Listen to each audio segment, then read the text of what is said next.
The Great Way is not difficult for those with no preferences. The third Zen ancestor, quoted by Jack Kornfield in episode 293 of Heart Wisdom, Discovering the Great Way, Freedom from Attachment. This talk was first given on March 8th, 1993 at Spirit Rock Meditation Center, and really takes us through the full spectrum of attachment and the full spectrum of love. Jack says, go where you wish. A cave, a monastery, India, Tibet. Do what you like. Your mind goes with you. That's the problem. I remember some years ago when Ram Dass was still alive, I went to visit his house and go to my first retreat. And I was talking with one of his amazing caretakers, Lakshman. We were taking a long drive along the coast. And I was very wide-eyed and bushy-tailed, being like, oh my God, you live with Ram Dass.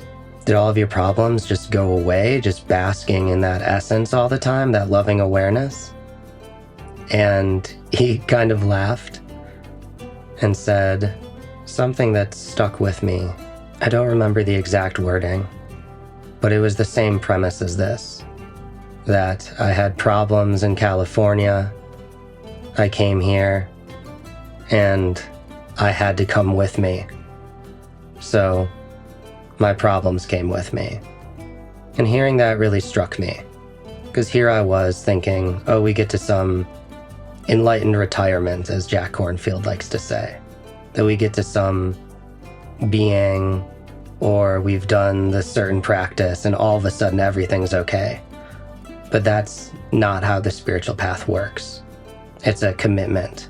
It's a constant unfolding. In this podcast, Jack says that our desires blind us. And he goes into a very Ram Dass style bit about how if you're driving through a town and you're hungry, and then somebody asks you what you saw, you'll name all the restaurants. If your car is sputtering a little, you'll name all the mechanic shops you saw.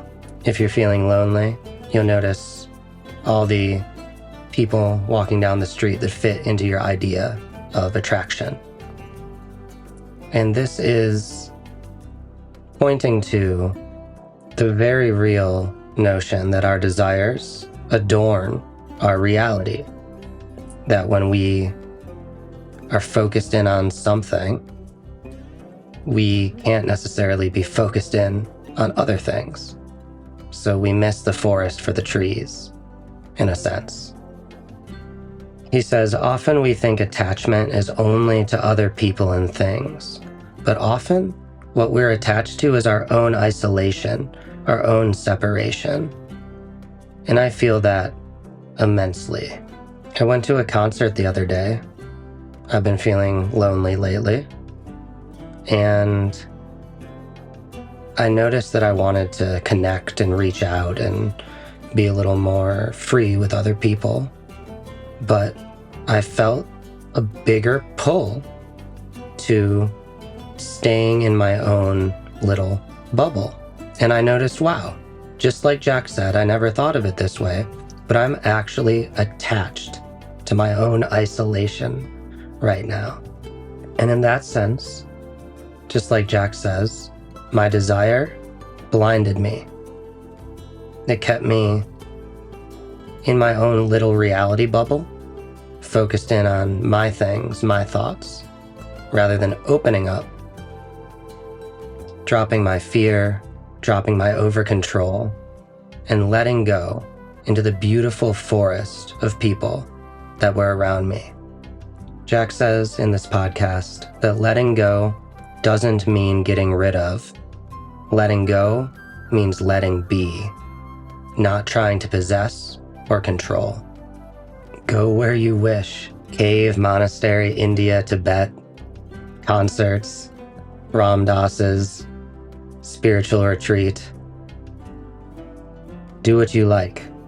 Your mind goes with you. That's the problem. And the solve, the solution, is right here in this podcast, where Jack Kornfield lays out the great way, walking this world with freedom from attachment. As always, I implore you to head to jackkornfield.com. There's so many amazing courses, guided meditations, articles, and a treasure trove of various golden nuggets of wisdom from Jack. Thank you for being here. This is the Heart Wisdom Podcast presented by Be Here Now Network, and this is episode 293, Discovering the Great Way, Freedom from Attachment. May you be happy and healthy. May you be safe and protected. May you walk this world in love and grace. And may you find freedom from attachment and live in ease and happiness. Namaste.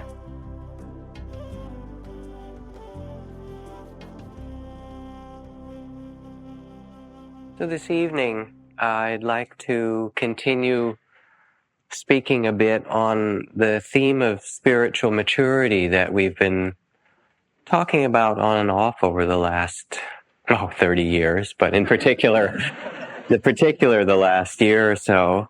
And in this, to invite on your part, those of you who are involved in a spiritual practice, especially, and those who are coming to it, some wise reflection. And in this case, the reflection has to do with some of the fundamental questions in Buddhist teaching of freedom and attachment. Letting go. What's the opposite of attachment? Detachment? Is that the goal? Or what does it mean to let go? How do you let go? If you have something in your hand and someone says, let go of it, and you say, well, how do I do that? And they could say, well, turn your hand over, and uncurl your fingers. And then you say, well, how do I uncurl my fingers? And nobody actually can tell you that, can they? You actually have to feel it and understand it for yourself inside. So people come together, whether it's to a meditation center or in other forms of spiritual practice, in order to live in this world not just by the external values, if you will, the kind of modern consumer society. And yet, as we hear spiritual teachings, it's also possible to kind of take them on as just one more thing, that you should do. You should diet and go to the gym and get some therapy and do a little spiritual practice and also invest in high-tech stocks at the right time. I remember reading in the newspaper a few years ago, and Maharishi Mahesh Yogi, who started Transcendental meditation and actually did a lot of very good things in the world, he had sent an offer to the city council of the city of San Diego that if they were willing to pay him $15 million, he would send 10,000 meditators to San Diego to do meditation and change the vibration of the city so they would no longer need a police department, and that it would save them a lot of money in the long run. We'll never know about whether that experiment would work or not. But there are ways in which we can kind of enter a spiritual life and bring to it some of the kind of commercialism or materialism or those things that are so rife in the culture around us without a lot of reflection. What does it actually mean to seek a wise heart, freedom in oneself? We sit together and have created this retreat center and the other parts of Spirit Rock as a kind of sacred space within which we as human beings can take our seat halfway between heaven and earth and listen to our bodies, to our hearts, to our minds, and to be in the presence of what is actually true for us, just as it is, not with a lot of ideals and not with a lot of models and recipes about salvation, but to discover what it means in a kind of vulnerable and honorable human way to just sit and be with oneself. and what is true. Even if you have a sick child, terribly sick, or you have some tragedy in your life or some great difficulty, is it possible to face that and say, this is what's so, opening to it and bringing to that compassion and wisdom? Now, in the Buddhist teachings, one of the great and famous texts from the third Zen ancestor, verses on the true mind or the faith mind, begins with this passage. The great way, or the true way, is not difficult for those who have no preferences. When attachment and hatred are both absent, everything becomes clear and undisguised. Make the smallest distinction, however, and heaven and earth are set infinitely apart. If you wish to see the truth, then hold no opinion for or against anything. So this is how it begins. The great way is not difficult for those who have no preferences. When love or attachment and hatred are both absent, everything becomes clear. Make the smallest distinction, however, heaven and earth are set infinitely apart. What does this say? In India, there is a saying that when a pickpocket meets a saint, they see only the saint's pockets and what's in them. That is, our desires blind us. If you walk in the room or you walk down the street in San Anselmo or San Rafael or San Francisco and you're hungry, what do you see? Pizzerias, taquerias, all the kinds of food. You don't see the shoe stores. You don't notice the traffic. You look at what will feed that hunger. And if you come in the room and you're looking to date, you'll sort the room very quickly into those who are eligible, those who aren't eligible according to your criteria, and then those who are in competition with you for those who are eligible, right? Our desires blind us. So the great way, the way of openness, is not difficult for those who have no preferences. Sounds kind of okay. I mean, this is a very deep text, but here he's saying it's kind of okay. The reason I say that is the problem is there anyone in this room who has no preferences? Have you ever met anyone who has no preferences? Even the Dalai Lama, who was here recently, he had preferences about the freedom of Tibet and about the serving of all beings. He had preferences like everybody else.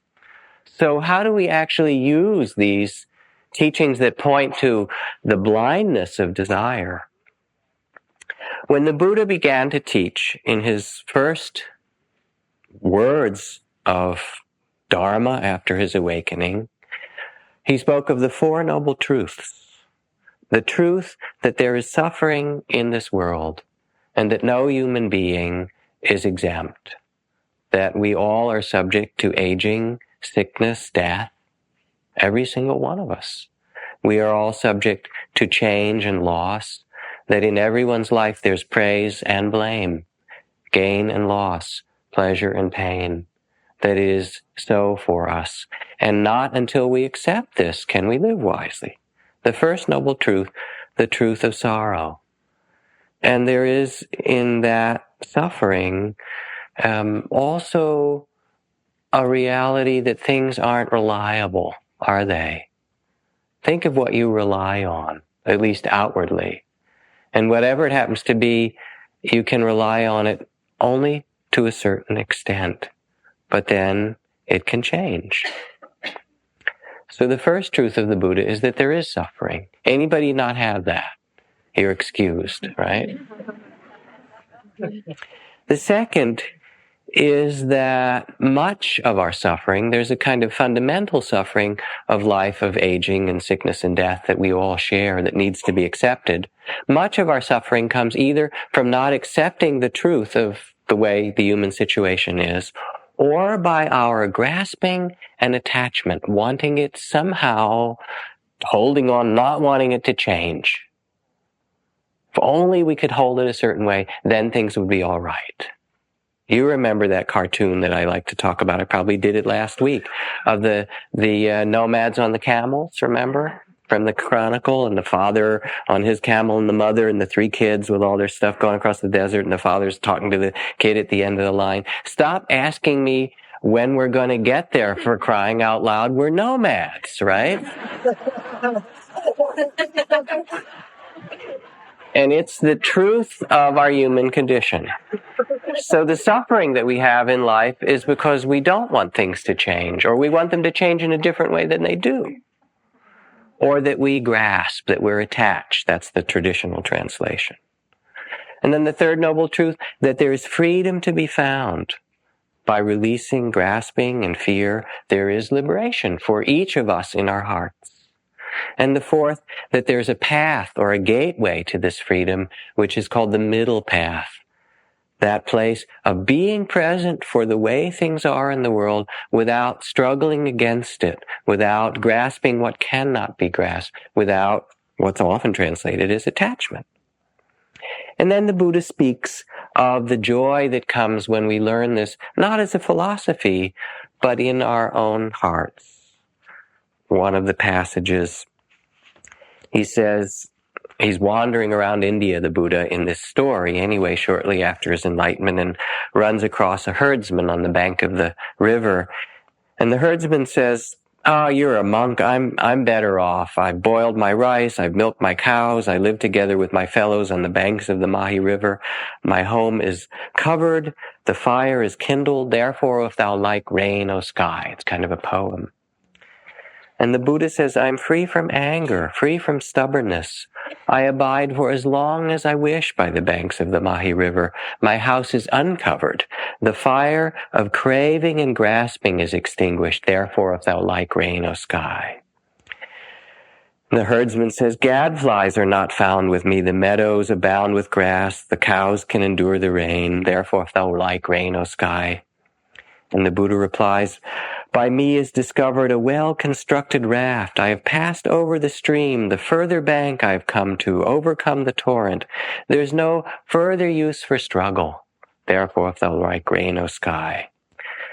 Then the herdsman goes on, "My wife is obedient, not wanton." Remember, these were the old days, right? "For a long time she has been living together with me kindly. She is winning. I hear nothing wicked of her. Therefore, if thou like rain, O sky." And the Buddha replies, he says, "My mind is obedient, delivered from all entanglements. For a long time it has been cultivated. It has been freed. Therefore, there is nothing wicked in me. Therefore, if thou like rain, O sky." So it's this dialogue between somebody who's speaking of worldly freedoms and then someone who says that may be so, but here is a freedom that's not dependent on the changing conditions of the world. Now, when we think about this kind of non-attachment, if you will, for certain people, those who choose perhaps a monastic life, which is a very valid and wonderful choice, you really let go of all that. The coolness of the monastery, the absence of relationship. And in certain Buddhist texts, it will say that if you have one spouse or lover or one child, you will have one sorrow. And if you have many children, you will have many sources of sorrow. I mean, this is heavy medicine, isn't it? But you hear everybody laughs a little bit because there's some truth in it, in a way. And so you kind of, on certain days, depending how your teenage children are behaving, right, or what your lover or spouse has done or not done that day, you kind of envy those people in the monastery. But go where you wish, cave, monastery, India, Tibet, do what you like. Your mind goes with you. That's the problem. And it gets very confusing. What is this freedom then? Is it the freedom going away from the world? I remember speaking in one Zen center, and the Zen master and I were talking, some students said, Zen students follow these precepts of letting go of things and follow the rules. But when you become free as a Zen master, then no need for rules. Then you're really free. I was suspicious. But one way that this teaching is put out is quite simple. The more you're attached, the more you suffer. The attachment of grasping. And we know it in romance. I mean, think about it. You all have your own experience. Let me read you a poem from Etheridge Knight, who was one of the great American poets, won the National Book Award for this book of poetry. He spent a lot of his years in prison, but he would come out and teach periodically, and he was really an inspiration to a whole generation of black poets. This is about romance. Forgive the language, but I think Etheridge says it well. It's called Feeling Fucked Up. Are you listening, Buddha? Right. Lord, she's done gone, left me done packed up and split, and I with no way to make her come back, and everywhere the world is bare, bright, bone-white, crystal sand, glistens, dope, death, dead, dying, and jiving drove her away, made her take her laughter and her smiles and her softness and her midnight sighs. Fuck Coltrane and music and clouds drifting in the sky. Fuck the sea and the trees and the sky and the birds and alligators and all the animals that roam the earth. Fuck Marx and Mao and Fidel and Nkrumah and democracy and communism and smack and pot. And fuck red ripe tomatoes and Joseph. Fuck Mary. Fuck religion, God, Jesus, all the disciples. Malcolm. Fuck the revolution. Fuck freedom. Fuck the whole fucking thing. All I want now is my woman back so my soul can sing.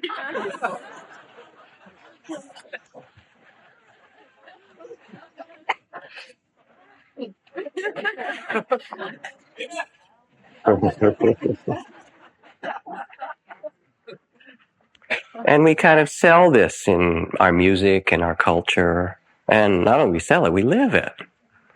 But there's a kind of a paradox. One is, of course, that Zen master who said Zen master don't follow rules actually got in quite a lot of trouble some years after that.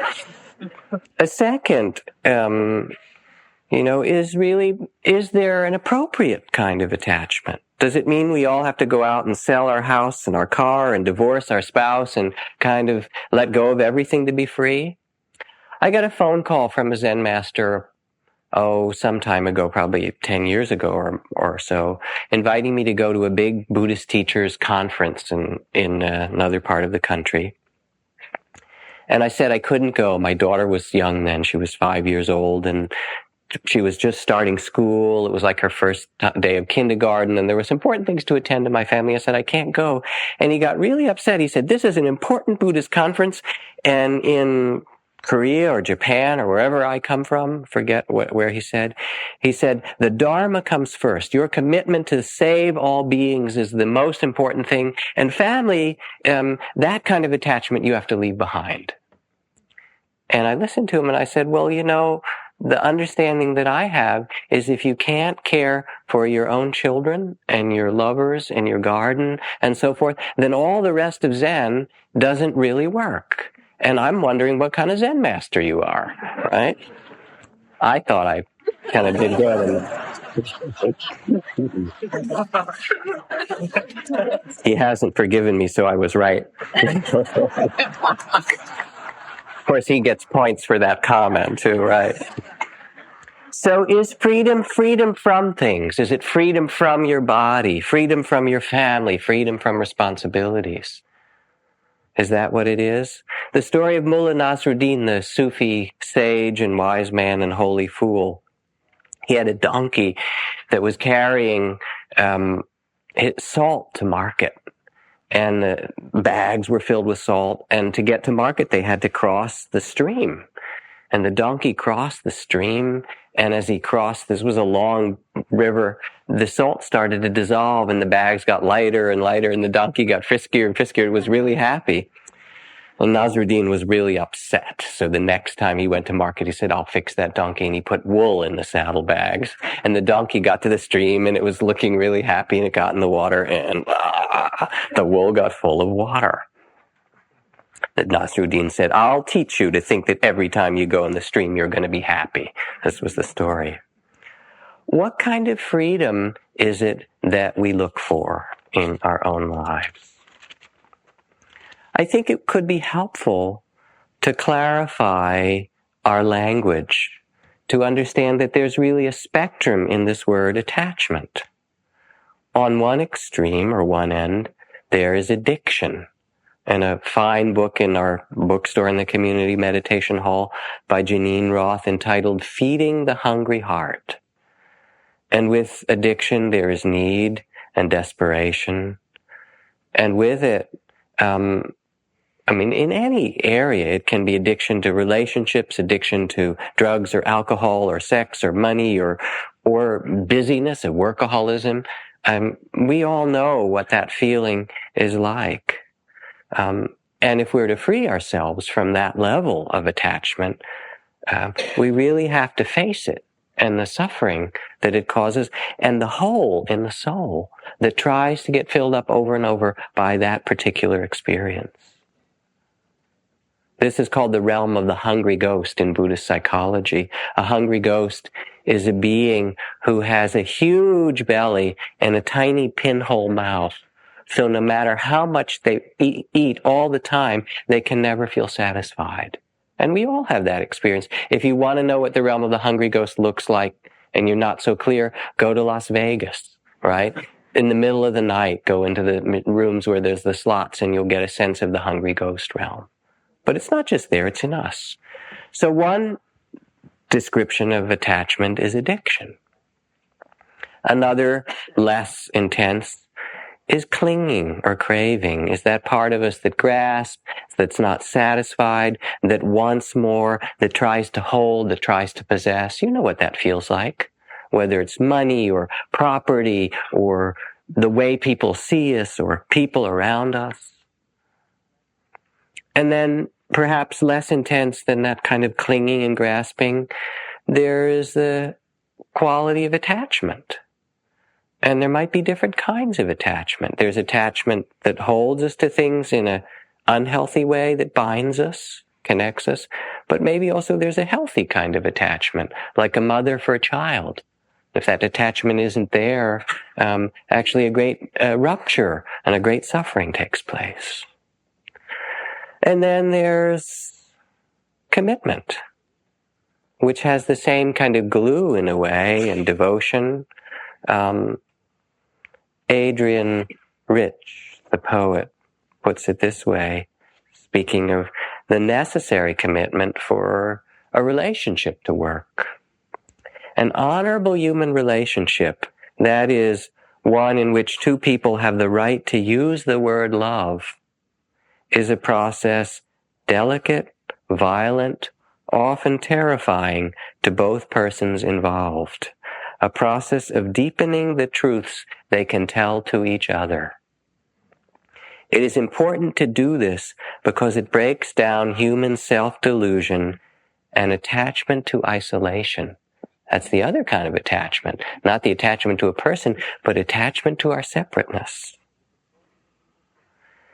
It is important to do this because in doing so, we do justice to our own human complexity.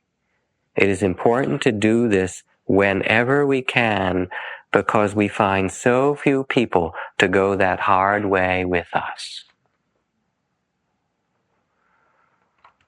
So there is commitment, which is different than the grasping of attachment. It is a devotion or a love or a willingness to stay present for another, to care.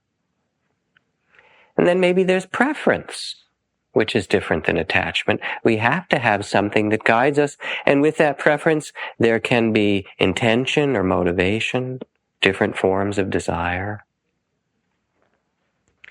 In seeking a wise relationship to our body, to the community around us, to others, there's a kind of mystery that we have to examine.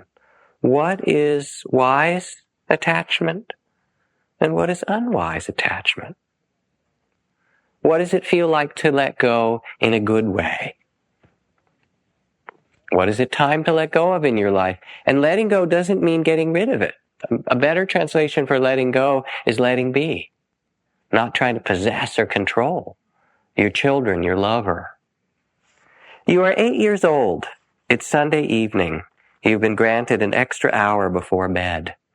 The family's playing Monopoly. You've been told you're big enough to join them. You lose. You're losing continuously. Your stomach cramps with fear. Nearly all your possessions are gone. The money pile in front of you is almost gone. Your brothers are snatching all the houses from your streets. The last street is being sold. You have to give in. You have lost. And suddenly you know that it is only a game. You jump up with joy and accidentally knock the board over. It falls on the floor and the others are angry with you, but you laugh as you run upstairs, for you have seen the joy of being nothing and having nothing, and what you have seen gives you an immeasurable freedom. And I think that we all actually have experiences like that. Just as we know what it's like to grasp in unhealthy ways, we also have, in a cellular way, a kind of wisdom of the body that says, oh, this is really good just to let it be and not grasp it, or just to let it go. And it might be outer things, pleasures that we seek more and more of, but you know what happens after a while. I mean, pleasure is wonderful. There's nothing that even the Buddha said if it were not that pleasure were pleasurable, we wouldn't have a problem. It is pleasurable. But the problem is when we try to repeat something that really can't be repeated over and over again. And then it becomes not a pleasure, but a need in some fashion. And it can be the outer senses. It can also be the kind of desires for the way people should be. And all our ideas about how somebody else should be. I mean, try to tell your own mind how it should be. Does it listen? Honestly. And then you think, okay, I'm going to have this other person be the way I want them to be. Those who enter the gates of heaven, said William Blake, are not those who have no desires or who have curbed their desires, but those who have cultivated an understanding of them.